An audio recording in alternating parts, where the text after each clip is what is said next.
সভা এবং দলের শৃঙ্খলা রক্ষার দায়িত্বে কারা থাকবেন নির্দিষ্ট করে দিয়েছেন মুখ্যমন্ত্রী মমতা বন্দ্যোপাধ্যায় এবং তার সঙ্গে আরও দুটো জিনিস একেবারে নিশ্চিত হয়ে গিয়েছে। এক, মমতা বন্দ্যোপাধ্যায়ের হাতেই থাকছে দলের নিয়ন্ত্রণ এবং দ্বিতীয়, যাদের হাতে দায়িত্ব দেওয়া হচ্ছে তারা বেশিরভাগই কিন্তু প্রবীণ সদস্য তৃণমূল কংগ্রেসের। অন্যদিকে বিজেপির রাজ্য সভাপতি কে হবেন তাই নিয়ে কিন্তু বিজেপির অন্দরে টালমাটাল টানাপোড়েন ইতিমধ্যেই অব্যাহত। আলোচনা করব যারা রয়েছেন, প্রথমে পরিচয় করিয়ে দিই। দেবনারায়ণ সরকার রয়েছেন শতরূপা চয়ন ভট্টাচার্য এবং অধ্যাপক রবীন্দ্রনাথ ভট্টাচার্য। সবাইকে স্বাগত জানাই আলোচনায়। প্রথমেই আপনাদের দেখাই তৃণমূল কংগ্রেসে একাধিক বদল হলো, দলে গুরুত্ব আরও বেড়েছে প্রবীণ নেতাদের। 2024-এর ভোটের আগে মমতা বন্দ্যোপাধ্যায়ের হাতে থাকছে রাশ, তৃণমূল কংগ্রেসে প্রবীণদের গুরুত্ব আরও বাড়ছে। তৃণমূল নেত্রীর দীর্ঘদিনের অনুগামী আস্থাভাজন প্রবীণ নেতাদের গুরুত্ব বাড়ল। তৃণমূলের জাতীয় কর্মসমিতির সদস্যের সংখ্যা 20 থেকে বেড়ে হলো 25। দিল্লিতে বলার দায়িত্বে থাকছেন অভিষেক বন্দ্যোপাধ্যায়। শৃঙ্খলা রক্ষা কমিটিতে এলেন অরূপ, ববি, কল্যাণ। জাতীয় কর্মসমিতিতে থাকলেও শৃঙ্খলা রক্ষা কমিটিতে নেই অভিষেক বন্দ্যোপাধ্যায়। 3টি স্তরে শৃঙ্খলা রক্ষা কমিটি গঠনের কথা ঘোষণা সাংসদ বিধায়ক থেকে দলের সাধারণ নেতা কর্মীদের। 3টি শৃঙ্খলা রক্ষা কমিটি, যেখানে সব কমিটির মাথায় থাকছেন তৃণমূল নেত্রীর ঘনিষ্ঠরা। শৃঙ্খলা রক্ষা কমিটির বেশিরভাগ সদস্যই প্রবীণ এবং মমতা বন্দ্যোপাধ্যায় ঘনিষ্ঠ।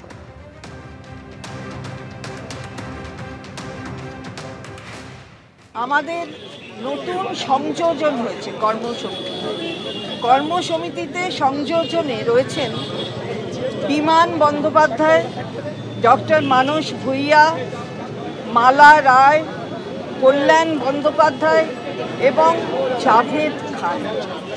জাতীয় কর্মসমিতিতে আছেন কিন্তু শৃঙ্খলা রক্ষা কমিটিতে নেই অভিষেক বন্দ্যোপাধ্যায়। অভিষেক বন্দ্যোপাধ্যায়কে দিল্লিতে বলার দায়িত্ব দিয়েছেন মমতা বন্দ্যোপাধ্যায়। তৃণমূলের জাতীয় কর্মসমিতিতে জায়গা পেয়েছেন কল্যাণ বন্দ্যোপাধ্যায়ও। তৃণমূলের শৃঙ্খলা রক্ষা কমিটিতেও রাখা হয়েছে কল্যাণ বন্দ্যোপাধ্যায়কে। আর দলের নতুন প্রজন্মকে মমতামুখী করতে বিশেষ কর্মসূচি নিল তৃণমূল কংগ্রেস।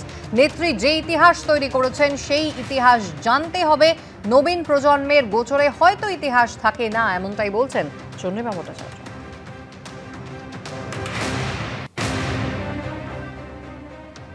অভিষেক বন্দ্যোপাধ্যায়কে বললেন যে দিল্লির বিষয়ে উনি বলবেন, এটা কি স্পেসিফিক করে দেওয়া হলো না অন্যান্য বিষয়ে উনি বলতে পারবেন? না বলবেন। দেখুন, নেতা যারা রয়েছেন তারা নিশ্চয়ই অন্যান্য বিষয়ে, যারা অভিজ্ঞ, যারা নেতৃস্থানীয়, তারা বলবেন, কিন্তু যে জায়গাগুলো বলবেন সেটা বলে দেওয়া হয়েছে। যেখানে যুক্তিযুক্ত মনে হবে সেখানে নিশ্চিতভাবে অভিষেক বন্দ্যোপাধ্যায় সেই বুদ্ধি রাখেন কোথায় কি বলতে হবে। আমি আলোচনায় আসবো, দেবনারায়ণ বাবুকে দিয়ে আলোচনা শুরু করবো। দেবনারায়ণ বাবু, একটা জিনিস পরিষ্কার হয়ে গেল, দলের বাইরে এই যে কখনো হুমায়ুন কবির, কখনো কল্যাণ বন্দ্যোপাধ্যায়, কখনো সৌগত রায়, বিভিন্ন মানুষজন, জনপ্রতিনিধিরা তারা যে মুখ খুলছেন তাতে কোথাও একটা কিছুটা হলেও তৃণমূলের মুখ রক্ষায় সমস্যা হচ্ছে, তৃণমূল কিছুটা হলেও চাপে পড়ছে। আর সেইটা বন্ধ করতেই কি তাহলে এই শৃঙ্খলা রক্ষা কমিটি, যেখানে একেবারে দলের হয়ে কারা কথা বলবেন, বিধানসভায় কারা কথা বলবেন, জাতীয় রাজনীতিতে কারা কথা বলবেন, সেটা স্পষ্ট করে দিলেন মমতা বন্দ্যোপাধ্যায়, পেরিফেরিটা বুঝিয়ে দিলেন। অবশ্যই একটা কথা বলে, the leader has to be practical and realist, yet must talk of the visionary and the idealist. মানে একজন লিডার কি হবে, কার্যকরী হবে এবং বাস্তববাদী হবে এবং সে ভবিষ্যৎদ্রষ্ট হবে এবং আদর্শবাদী হবে। সেই জিনিসটাই হচ্ছে একমাত্র মমতা বন্দ্যোপাধ্যায় তৃণমূলে, এবং সেইভাবে কমিটাকে তৈরি করেছেন যাদের পরে উনি প্রবলভাবে বিশ্বাস করতে পারছেন। তোমরা বলতে পারো ওই যে পাকা চুল মরছে এত মান্য পায়, বা কাঁচা চুল সেই দুঃখে করে হায় হায়, রবীন্দ্রনাথের প্রবীণ নবীনের দুটো লাইন।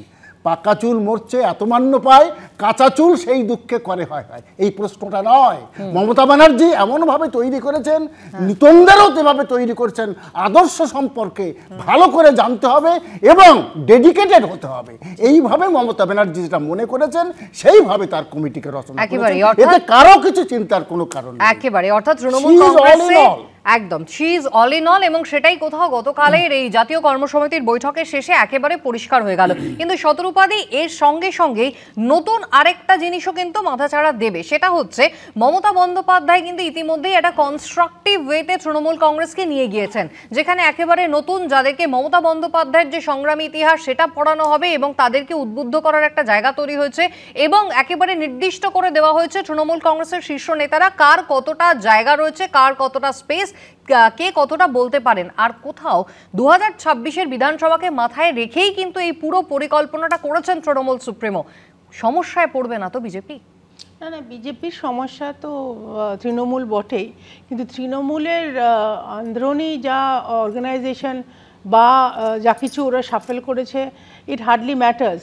তার কারণ তৃণমূল সুশৃঙ্খল, তৃণমূল সুশৃঙ্খল কি, আদর্শবাদী কি, এটা সত্যি সত্যি কি, ও যে যা খুশি বলতে পারে, কিন্তু দ্য পয়েন্ট ইজ এরা একমাত্র একটা জিনিস বোঝে, বড় নেতা, ছোট নেতা, মেজো নেতা, সেজো নেতা, ওরা ঠিক দুটো জিনিস বোঝে, ইউটিলাইজেশন অফ ফোর্স কিভাবে করতে পারে বন্দুক পর্যন্ত, এবং তারা কাটমানির আন্ডারস্ট্যান্ডিংটা ওই অঙ্ক কষতে গিয়ে মাথা মাঝে মাঝে গরম করে ফেলে, দুষ্টু ছেলেরা এই দুষ্টুমি করে ফেলে। কিন্তু এই বেসিক্যালি হচ্ছে এই দুটো ফ্যাক্টর তৃণমূলকে চালায়। সেই জন্য তৃণমূলের ভেতরে কি হলো, বাইরে কি হলো, সাজানো কি হলো, কতগুলো ওরা প্রেস কনফারেন্স করলো, এটা আমাদের কিছু যায় আসে না। আমরা 26-এর জন্য অপেক্ষায় আছি। তার মধ্যে আমাদের ডেফিনেটলি সাংগঠনিক রদবদল হবে, চেঞ্জ হবে। We have to pull up our socks, so to say, মানে আমাদের আরও বেশি আমাদের আত্মসমীক্ষা করে আমাদের আরও, হ্যাঁ এক্স্যাক্টলি, ইনফ্যাক্ট শুভেন্দু দাও বলেছে আমাদের আরও রাস্তামুখী হতে হবে, মানে আন্দোলনমুখী হতে হবে, রাস্তায় নামতে হবে আমাদের, আরো আমাদের তরফ থেকে আমাদের ইন্টারনাল অর্গানাইজেশন আরো অনেক কিছু। আমি একদম বিজেপি প্রসঙ্গে আমি আলাদা করে আসবো, তবে অভিষেক বন্দ্যোপাধ্যায় জাতীয় রাজনীতিতে তিনি কি শুধুই তাহলে এরপরে দিল্লি নিয়ে কথা বলবেন, জাতীয় রাজনীতি নিয়ে কথা বলবেন, নাকি এখানকার প্রসঙ্গেও কথা বলবেন অভিষেক বন্দ্যোপাধ্যায়? কি বললেন চন্দ্রিমা ভট্টাচার্য বৈঠকের পর? আমাদের স্পোক্স পারসন যারা হবেন তার কোঅর্ডিনেট করবেন অরূপ বিশ্বাস। দিল্লির ক্ষেত্রে পার্টির সম্পর্কে বলবেন অভিষেক বন্দ্যোপাধ্যায়, ডেরেক ওব্রায়েন, কাকলি ঘোষদস্তিদার, কীর্তি আজাদ, সুস্মিতা দেব, সাগরিকা ঘোষ। এখানে স্পোক্স পারসন যেটা আমরা বলছিলাম স্পেসিফিক করে দেওয়া হয়েছে যে কারা কী সম্পর্কে বলবেন স্পোক্স পারসন হিসাবে। যেমন যদি অর্থনৈতিক কিছু হয় অর্থাৎ ফিনান্স সম্পর্কে, সেটা বলবেন ডক্টর অমিত মিত্র, চন্দ্রিমা ভট্টাচার্য। যদি শিল্পের অর্থাৎ ইন্ডাস্ট্রির ক্ষেত্রে হয় তাহলে বলবেন ডক্টর শশী পাজা, পার্থ ভৌমিক। উত্তরবঙ্গের জন্য বলবেন গৌতম দেব, উদয়ন গুহ, প্রকাশ চিক বারিক। ঝাড়গ্রামের ক্ষেত্রে বলবেন বীরবাহা হাসদা। চা বাগানের ক্ষেত্রে বলবেন মলয় ঘটক। এবং বাংলার অ্যাসেম্বলির ক্ষেত্রেও এই বেশি যে কথাগুলো প্রসঙ্গগুলো উঠবে তাই নিয়ে বলবেন শোভনদেব চট্টোপাধ্যায়, চন্দ্রিমা ভট্টাচার্য, ডক্টর মানস ভূঁইয়া, মলয় ঘটক, ডক্টর শশী পাজা, কুণাল ঘোষ, সুমন কাঞ্জিলাল। এরা বলবেন অ্যাসেম্বলি সংক্রান্ত বিষয়ে যদি কোনো প্রশ্ন ওঠে বাংলার, সেগুলো এরা বলবে। চয়নদা, একটা জিনিস কিন্তু পরিষ্কার হয়ে গেল, সেটা হচ্ছে মমতা বন্দ্যোপাধ্যায়ের নেতৃত্বে থাকছেন, প্রবীণদের অভিজ্ঞতাকে তারা কাজে লাগাবেন এবং একেবারে দুর্দমনীয় গতিতে যেভাবে উপনির্বাচনেও আমরা তৃণমূল কংগ্রেসকে এগোতে দেখেছি, 2026-এর জন্য একেবারে পাখির চোখ করে তারা ঝাঁপাতে চলেছেন। 250 বা 260 আসন এখনো পর্যন্ত তৃণমূলের অভ্যন্তর থেকে যেমনটা জানা যাচ্ছে। কনস্ট্রাকটিভ তৃণমূল কংগ্রেস হলে বিরোধীদের সমস্যা কি আরও বাড়বে? বিরোধীদের সমস্যা, দেখুন, তৃণমূল কংগ্রেস বিরোধীদের সমস্যার জায়গা থেকে মানুষের সমস্যা বেশি। তৃণমূল কংগ্রেস আছে, তাই দমকলের তৃণমূল বিধায়ক জাফিকুল ইসলামের ছায়াসঙ্গীরা অস্ত্র পাচারে ধৃত। জাফিকুল ইসলামের সম্পর্কে তৃণমূলের সিদ্ধান্ত আমরা এখনও জানি না। সুমন কাঞ্জিলাল তো আমি এখনও অবধি জানি যে খাতায় কলমে বিজেপির এমএলএ। সুমন কাঞ্জিলাল তৃণমূলের একটা গুরুত্বপূর্ণ জায়গায় চলে এলেন। অনুব্রত মণ্ডল ফিরে এলেন। আমি অর্পিতা চ্যাটার্জির অবস্থানটা জানতে চাইছি। উনি তো জামিন পেয়ে গেছেন, অর্পিতা মুখোপাধ্যায়, ওনার জামিন হয়ে গেছে, কি হবে কে জানে, দেখা যাক। আর মীর হুমায়ুন কবির, কোচবিহারের জেলা পরিষদের কর্মাধ্যক্ষ, যার তিনি পলাতক, খবর রাখেন কিনা জানি না, ওই লক্ষ লক্ষ টাকা চাকরি দেবেন বলেছিলেন প্রাইমারি স্কুলে, নিয়ে তছরূপ করে কোথায় যে হাওয়া হয়েছেন খুঁজে পাওয়া যাচ্ছে না। এরা কোথায় কি অবস্থানে আছেন জানতে পারলে ভালো হতো। বাকি কুণাল ঘোষ রয়েছেন, অনুব্রত মণ্ডল আবার লাইমলাইটে আসছেন, কালীঘাটে এসে গেছেন। তো এগুলোই তো তৃণমূল কংগ্রেস।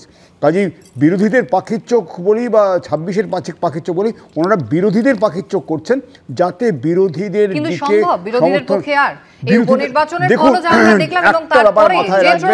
আমরা আমাদের গ্রাউন্ড ওয়ার্কটা করে চলেছি। মানুষের ক্ষোভ বিক্ষোভ রয়েছে, যদি আউটবার্স্ট হয় দেবনানন্দার ইংরেজি কোটেশন কোনো কাজে লাগবে না। বেশ, আমি রবীন্দ্রনাথ বাবুর কাছে এই জায়গায় আসি। রবীন্দ্রনাথ বাবু, মমতা বন্দ্যোপাধ্যায় একেবারে শুরু থেকে যেভাবে একেবারে ফোরফ্রন্টে এসে নেতৃত্ব দিয়েছেন 2026-এর আগে কিন্তু সেটাই দেখা গেল।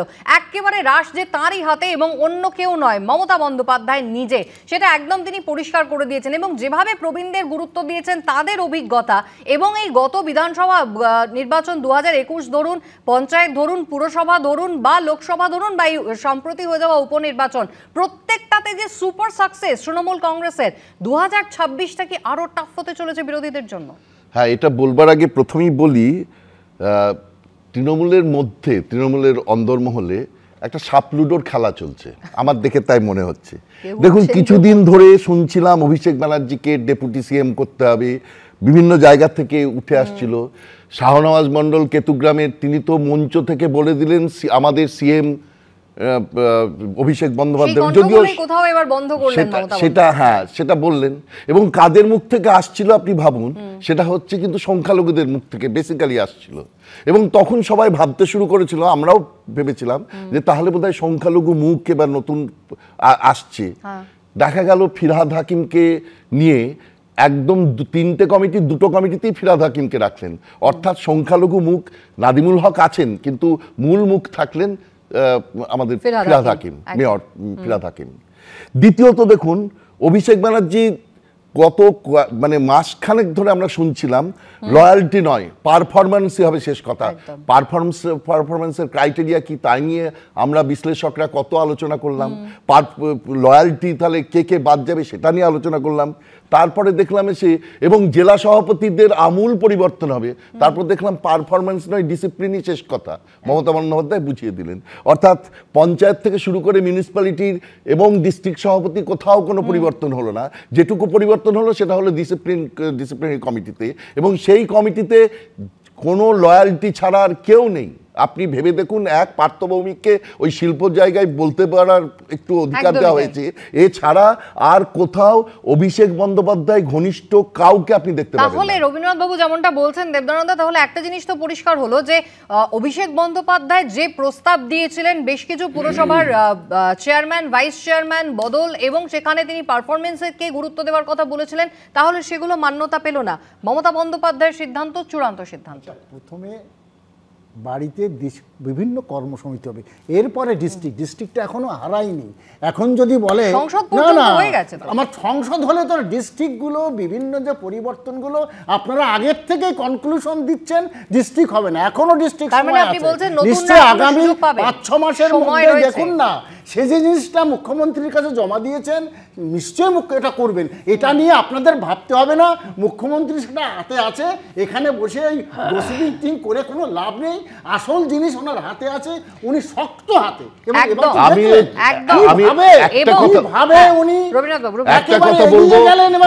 আমি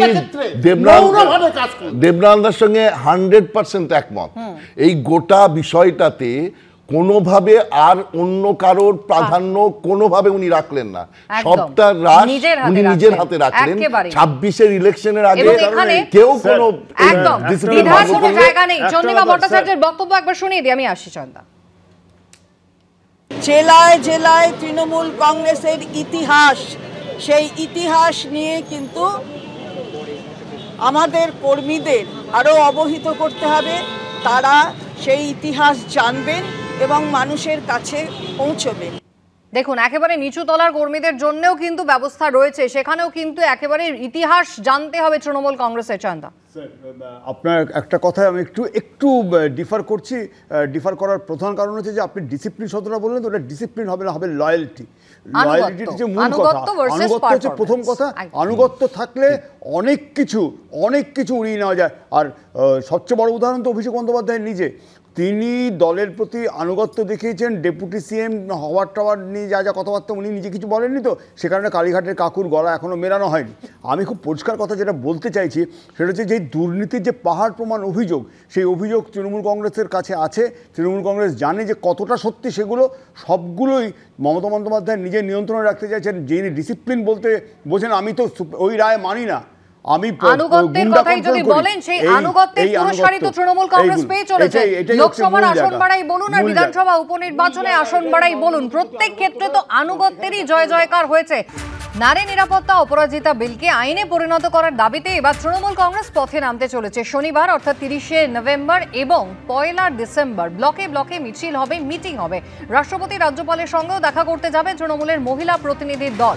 আর এই 30শে নভেম্বরই কিন্তু অভিষেক বন্দ্যোপাধ্যায়ের লোকসভা কেন্দ্র ডায়মন্ড হারবারের অন্তর্গত আমতলা, সেখানে সমন্বয় প্রেক্ষাগৃহে অনুষ্ঠিত হবে ডক্টর সামিট 2024। এই কর্মসূচিকে আরজিকর পরবর্তী অধ্যায়ে চিকিৎসকদের সঙ্গে সেতুবন্ধন বলেই ব্যাখ্যা করা হচ্ছে।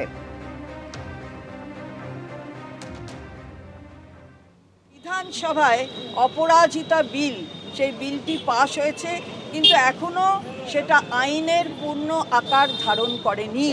আমরা তীব্রভাবে চাইছি যে এই আইনটা তৈরি হয়ে আইনটা বলবৎ হোক, কারণ এটা হচ্ছে মহিলাদের সুরক্ষার জন্য এই আইনটা অত্যন্ত প্রয়োজন, যে কারণে বাংলার বিধানসভা থেকে এটা পাস হয়েছিল।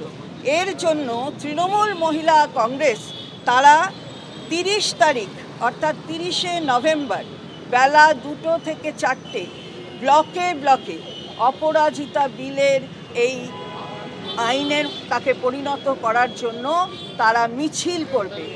30শে নভেম্বর তারা মিছিল করবে 2টো থেকে 4টে।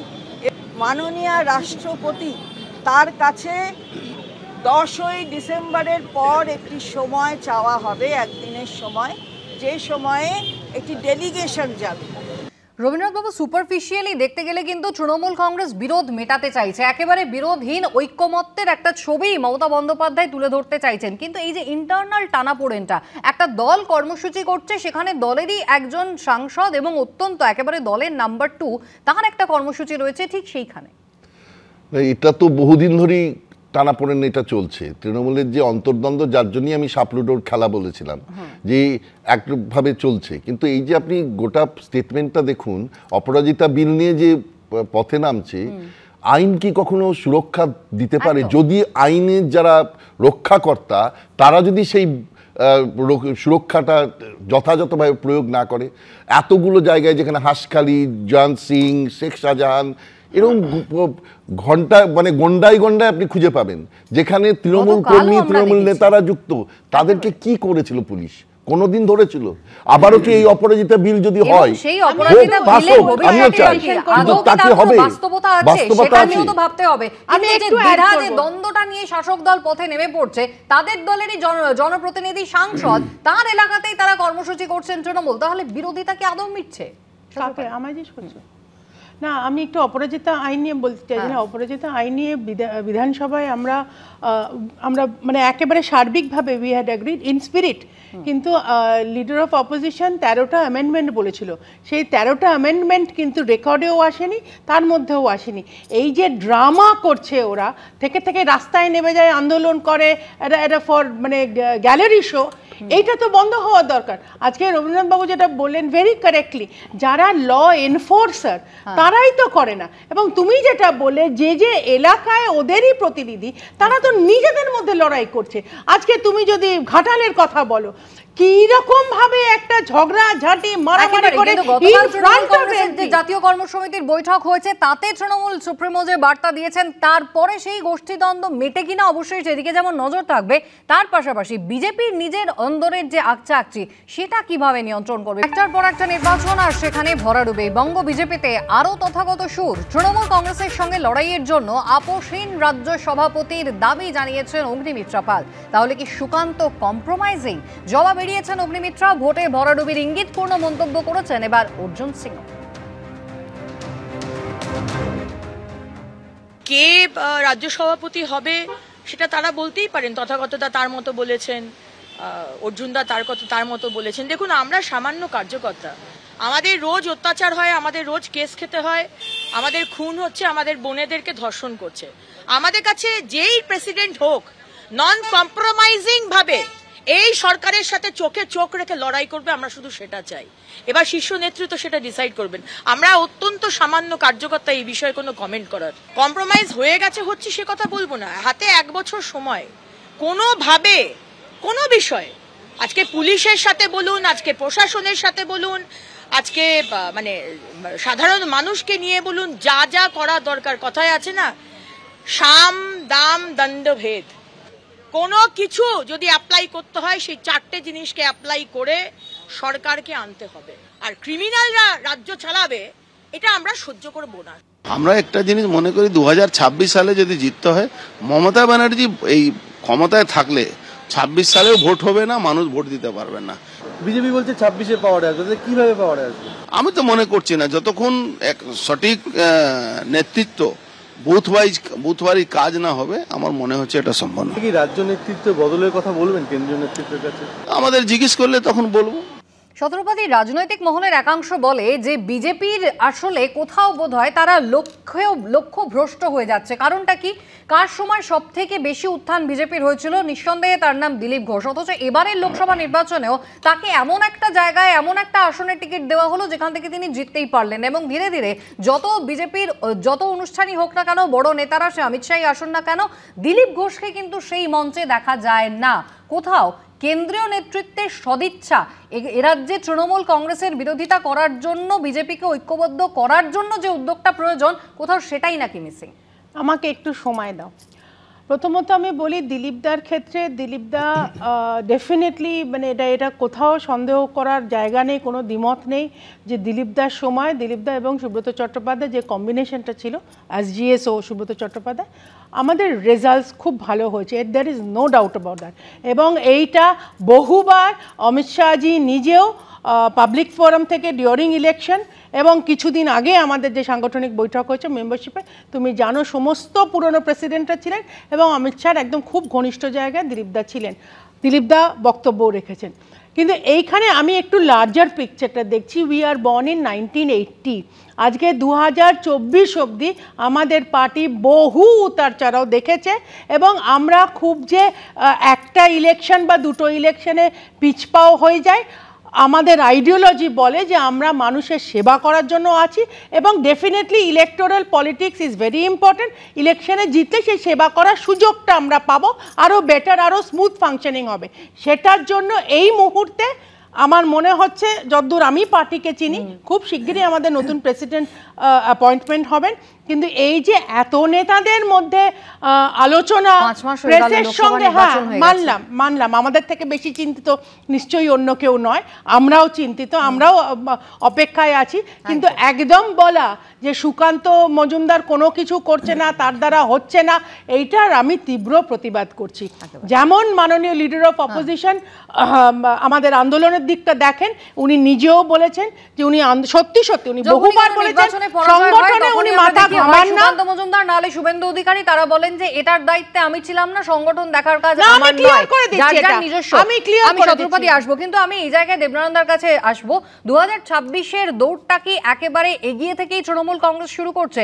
নিঃসন্দেহে গত 4-5 বছরের নির্বাচনী পরিসংখ্যান যদি আমরা দেখি, সেটাতে আলাদা করে আর বলার কিছু নেই, একেবারে পরীক্ষিত সত্য এটা। কিন্তু ব্যাপারটা হচ্ছে, তৃণমূল কংগ্রেস যেখানে প্রবীণদের দায়িত্ব দিচ্ছে, তাদের অভিজ্ঞতায় ভরসা রাখছে, নবীনদের ট্রেনিং দেওয়ার কথা ভাবছে, সেখানে বিজেপি কিন্তু এখনো রাজ্য সভাপতি কাউকে বসাতে পারেনি পূর্ণ সময়ের।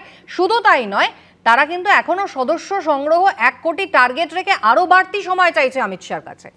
রবীন্দ্রনাথ তাই আকাঙ্ক্ষা কবিতায় লিখেছিল, কল্পনার সত্য রাজ্য দেখায়নি তারে, বসায়নি তারে এ নির্জন আত্মার আধারে। তা কল্পনার সত্য রাজ্য 2026 কেন, 3026ও হবে না, যেটা কুণাল ঘোষ পরিষ্কারই বলেছেন। মানে কি হচ্ছেটা আজকে এদের মধ্যে? খাওয়া খাই, এদিক কামিনী কাঞ্চন, আর একজন বলছেন অমুককে করলে হয়। আরে বাবা, যেখানে 10 থেকে 20% ভোট কমেছে, 10% 20% ভোট কমেছে, এই মানুষের opinion থাকতে পারে। এই কথা বললে হবে না, কল্পনার সত্য রাজ্য করে লাভ নেই। সে কল্পনা করে করে বলবো না 3026 হবে না, দয়াপূর্বক বাংলা থেকে গুটিয়ে যাও, বাংলা থেকে গুটিয়ে অন্য রাজ্যে যাও। সুবিধে আপনাদের একবার দেখিয়ে দিই, তথাগত রায় নিজের ইচ্ছে প্রকাশ করেছিলেন, প্রাক্তন বিজেপির রাজ্য সভাপতি। তিনি স্পষ্টই বলেছিলেন শুভেন্দু অধিকারীকে দায়িত্ব দিলে তিনি মনে করছেন শুভেন্দু অধিকারী একেবারে মাঠে নেমে রাজনীতি করতে পারেন, রাস্তার রাজনীতি অনেক ভালো বোঝেন, তার পছন্দ, তার প্রস্তাব শুভেন্দু অধিকারী। আর অন্যদিকে সুকান্ত মজুমদার কিন্তু পাল্টা কটাক্ষ করে বলছেন শনি মন্দিরের সাউন্ড বক্স। পশ্চিমবঙ্গের মতন এরকম কঠিন রাজ্যে একটা পূর্ণ সময়ের সভাপতি নেই, এইটা আমি কিছুতেই হজম করতে পারছি না।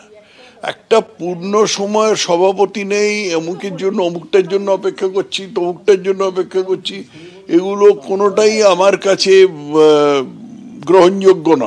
এই অবস্থায় দলের কি করে একটা কোনো দিশা থাকতে পারে? রাজ্য সভাপতি করা আমার কাজ না, পার্টি আমাকে যে দায়িত্ব দিয়েছে আমি সেই কাজ করছি। রাজ্য সভাপতির একটা পদ্ধতি আছে নির্বাচনের, সেই পদ্ধতি অনুসারে ভারতীয় জনতা পার্টি রাজ্য সভাপতি হয়। কিছু লোকের কাজ নেই, তারা চেঁচায়।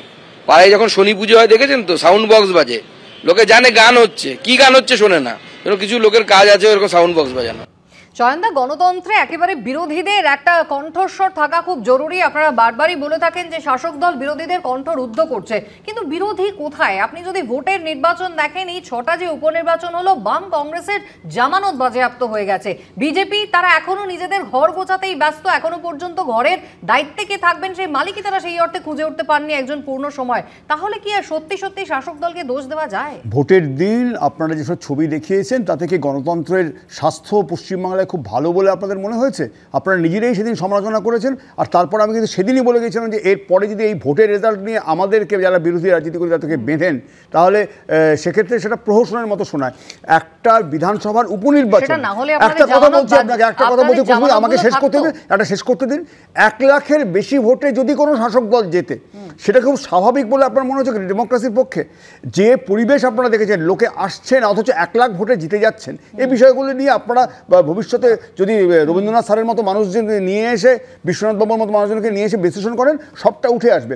2, 3 হচ্ছে যেটা যেমন অপরাজিতা বিল নিয়ে মমতা বন্দ্যোপাধ্যায়ের দিকেই সবচেয়ে বেশি তৃণমূল কংগ্রেসের আঙুল তোলার কথা, কারণ সবকটা এই ধরনের নারীদের অমর্যাদা ঘটনা, ইনক্লুডিং আরজিকর, সেখানে দাঁড়িয়ে তারা সেগুলোকে ডিফেন্ড করবার চেষ্টা করেছে। শুধু তাই নয়, আরজিকরের ঘটনাটা সাজানো ঘটনা, এটা বলতে কোনো একজন তৃণমূল নেতা দ্বিধা করেন এই নির্বাচনে, এই উপনির্বাচনের রেজাল্ট বেরোবার দিন আপনারা দেখিয়েছেন। এবং শেষ যেটা বলছি সেটা হচ্ছে কি, বিরোধীদের স্পেস কেউ দেবে না, বিরোধীদের স্পেস আদায় করে নিতে হবে। যেমন আমি পরিষ্কার কথা বলছি যে বিজেপির যে আকচাকচি, সেই আকচাকচিটা আসলে একটা জিনিস আড়াল করছে, নরেন্দ্র মোদীর প্রতি, নরেন্দ্র মোদীর, মমতা বন্দ্যোপাধ্যায়ের প্রতি যে আনুগত্য বা যে স্নেহ বা পক্ষপাত, সেই জন্য নইলে অভিষেক বন্দ্যোপাধ্যায় বক্তব্য আপনাদের দেখাই। দিলীপ ঘোষ তিনি বলছেন এই উপনির্বাচনে এরকমই ফলাফল হবে, তিনি কিন্তু আগাম বুঝতে পেরেছিলেন। দেখুন দিলীপ ঘোষ কি বললেন। এই ধরনের রেজাল্ট হলে, লোকসভাতে আমাদের রেজাল্ট ভালো হয়নি বা ইলেকশনও ভালো হচ্ছে না, অবশ্যই পার্টির মধ্যে চিন্তন মন্থন হওয়া উচিত যে পার্টির কাজ করার পদ্ধতি, নির্বাচন লড়ার পদ্ধতি ইত্যাদি পাল্টানোর দরকার আছে, কি করা উচিত সেটা চিন্তাভাবনা হওয়া উচিত পার্টির মধ্যে, তার মধ্যে পরিবর্তন হওয়া উচিত। আমাদের এখন পার্টিতে নতুন করে মেম্বারশিপ চলছে, তারপরে পার্টির সাংগঠনিক রদবদল হবে, আর তারপরে নতুন করে 26-এর ইলেকশন নিয়ে আমরা লড়াই শুরু করব, তার প্রস্তুতি হবে। পার্টিতে যারা সংগঠন দেখছেন, সিদ্ধান্ত নিচ্ছেন, তারা রবীন্দ্রনাথবাবু, বিজেপি যদি এখানে খরগোশ আর কচ্ছপের সেই গল্পটা অবলম্বন করে এগোয়, 2026-এ সাফল্য কি সত্যি আসবে? দেখুন, প্রথমে আগের প্রশ্নটা চয়নের কাছে যেটা গিয়েছিল সেটা আমি বলি যে তালডাংরাতে কিন্তু সিপিএম তার পার্সেন্টেজ বাড়িয়েছে, 12% ভোট পেয়েছে, এটা একটা কথা। এবার আপনি এই যে লার্জার পার্সপেক্টিভের কথা, আমি একটু যোগ করে দিই, হাড়োয়াতেও আইএসএফ প্রার্থী তিনি দ্বিতীয় স্থানে। সুতরাং এবার আমি আসছি লার্জার পার্সপেক্টিভের কথা। ঠিকই, লার্জার পার্সপেক্টিভে আপনি ভাবুন, বিজেপির আছে 240টা আসন মানে লোকসভাতে, সেখানে 18, 16 আর 12 মানে বিজেডি এবং টিডিপি, এরা টিডিপি এবং বিজেডি এই 16 আর 12 28,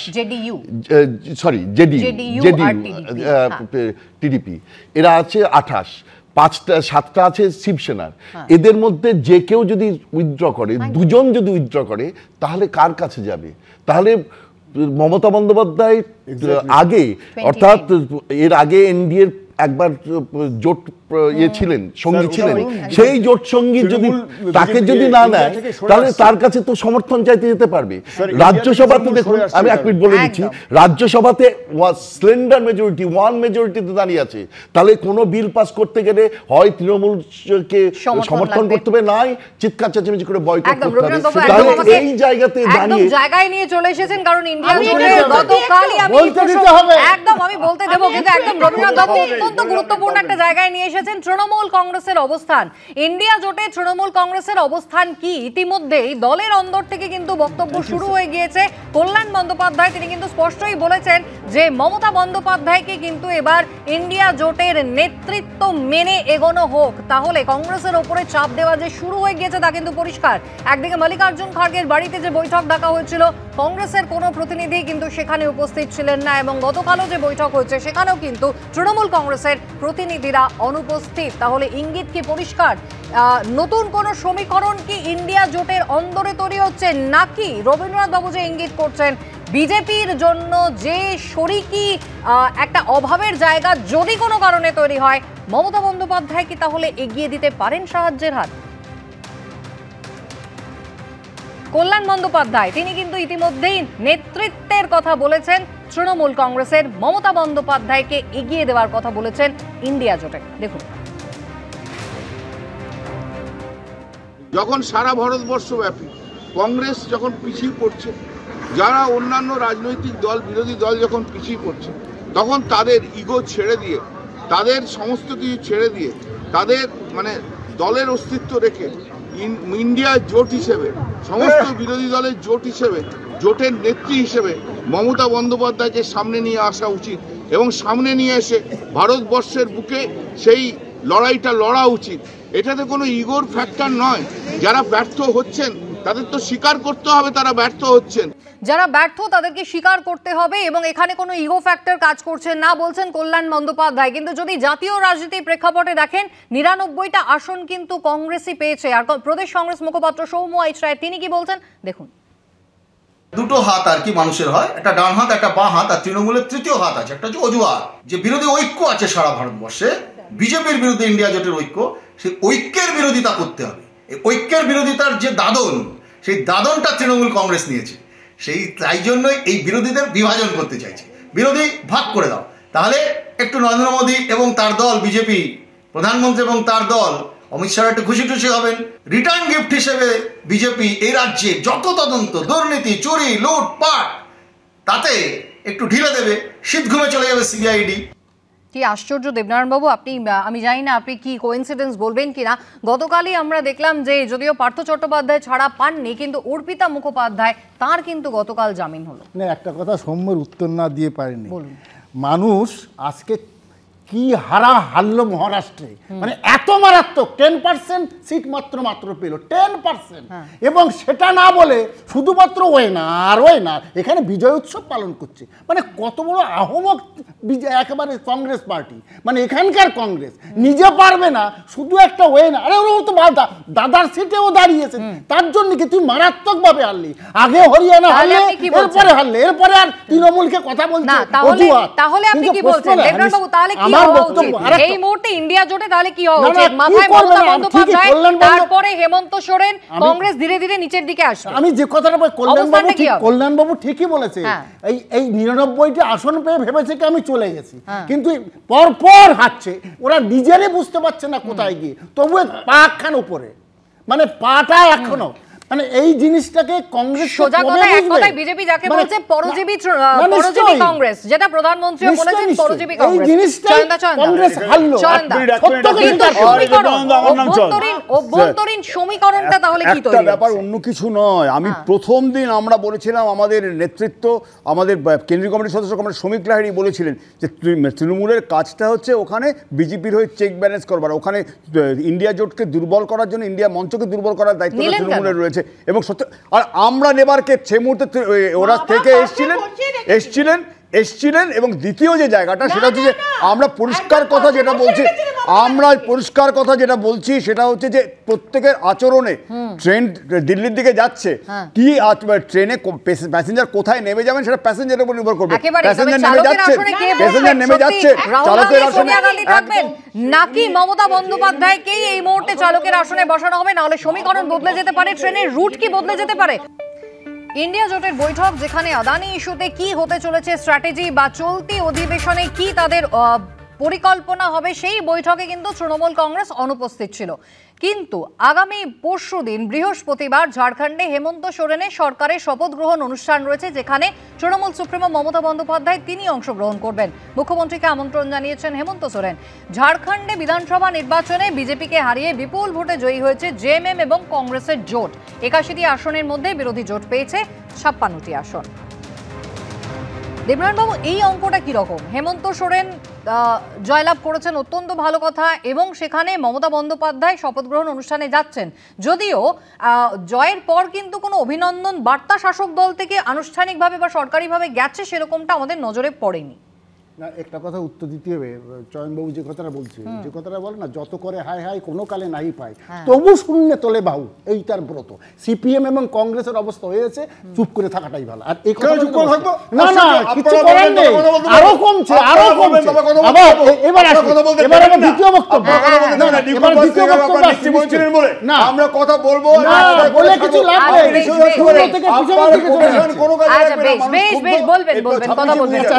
আমি যে কথাটা বলছি, এবং এটাও বলা যে ঠিক, এবারে এই আমন্ত্রণটা প্রথমে আসছে মমতা ব্যানার্জির কাছে, এবং যেটা শোনা যাচ্ছে ওনার প্রেফারেন্স অনুযায়ী 3টের সময় এই অনুষ্ঠানটা হচ্ছে, মমতা ব্যানার্জি যাতে যান। শুনেছিল প্রথমে যাবেন না, তারপরে যাচ্ছেন, কারণ ওই দিনে প্রোগ্রাম ছিল। সুতরাং কোনো সমস্যা নেই, এর মধ্যে ভাগাভাগি করার কোনো চিন্তা নেই। বিরোধী জোটে আজকে নিশ্চয়ই জিতেছে। আজকে যদি ঝাড়খণ্ডটা হারতো তাহলে আজকে বিজেপি ড্যাং করে লাফাতো। সুতরাং আজকে নিঃসন্দেহে এটা মমতা ব্যানার্জির একটা আশীর্বাদ এবং তার আশা। আমাকে ব্যাপারটা হচ্ছে এটা কিন্তু সত্যি কথাই, যদি রিজিওনাল পার্টিগুলোর একসঙ্গে একটা জোট করতে হয় তাহলে এরকম দরকার। 84 সালে চিফ মিনিস্টার্স কনক্লেভ করেছিলেন জ্যোতিবাবু, এবং 4-5টা এইরকম নন কংগ্রেস গভর্নমেন্টকে নিয়ে তারা একটা জোট করেছিলেন। ঠিক তেমনি এখানে তো মমতা বন্দ্যোপাধ্যায় একটা নেত্রী হিসেবে একটা চিফ মিনিস্টার্স কনক্লেভ করতেই পারেন, যারা যারা চিফ মিনিস্টার। তবে চলতি শীতকালীন অধিবেশনে মমতা বন্দ্যোপাধ্যায়ের কি অবস্থান থাকবে, সার্বিকভাবে তৃণমূল কংগ্রেসের যে সাংসদরা রয়েছেন তাদের কি অবস্থান থাকবে, এবং ইন্ডিয়া জোটে কি ভূমিকা থাকবে, সেদিকে অবশ্যই আমাদের নজর থাকবে। আপাতত আলোচনার সময় শেষ। সকলকে ধন্যবাদ। বিরতির পর ফিরছি, সঙ্গে থাকুন।